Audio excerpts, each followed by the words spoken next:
நாம் தமிழர் கட்சியின் தலைமை ஒருங்கிணைப்பாளர் சீமானின் வீட்டு பணியாளர்கள் அமல்ராஜ், சுபாகர் ஆகியோர் ஜாமீன் கோரிய மனு தள்ளுபடி செய்யப்பட்டிருக்கின்றது.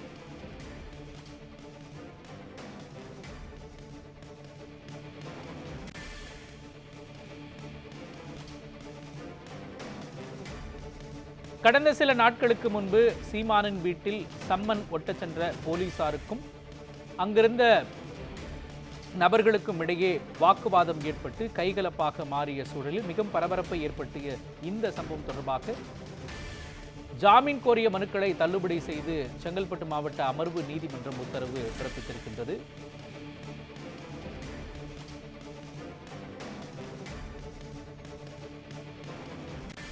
விரிவான விவரங்களை வழங்குவதற்காக நமது செய்தியாளர் சாலமன் இணைந்திருக்கிறார். சாலமன், இந்த வழக்கின் பின்னணியை நீங்க முழுமையா பதிவு பண்ணலாம். நிச்சயமாக சீமான் வீட்டு பாதுகாவலர் அமுல்ராஜ், அதே போன்று அவரது வீட்டு உதவியாளர் சுபாகர் ஆகியோருக்கு தற்பொழுது செங்கல்பட்டு முதன்மை அமர்வு நீதிமன்றம் முன்ஜாமீன் மனுவை தள்ளுபடி செய்திருக்கிறது. குறிப்பாக சென்னை நீலாங்கரை நாம் தமிழர் கட்சியின் ஒருங்கிணைப்பாளர் சீமான் வீட்டில் பாதுகாவலராக இருந்து வருவர் முன்னாள் ராணுவ வீரர் அமல்ராஜ். எல்லை பாதுகாப்பு படையிலும் இவர் பணியாற்றி இருக்கிறார். அதே போன்று வீட்டின் உதவியாளராகவும் காவலாளியாகவும் இருந்து வருவர் சுபாகர். இருவரும் விசாரணைக்காக போலீசார் சென்ற போது போலீசாரை தாக்கி அதே போன்று போலீசார் சம்மன்களை அவர்களது வீட்டின் கதவில் சீமான் வீட்டின் கதவில் ஒட்ட முயன்ற போது அதை கிழித்திருந்து அருகாலத்தில் ஈடுபட்டதாக போலீசார் அவர்கள் மீது வழக்கு பதிவு செய்துள்ளனர்.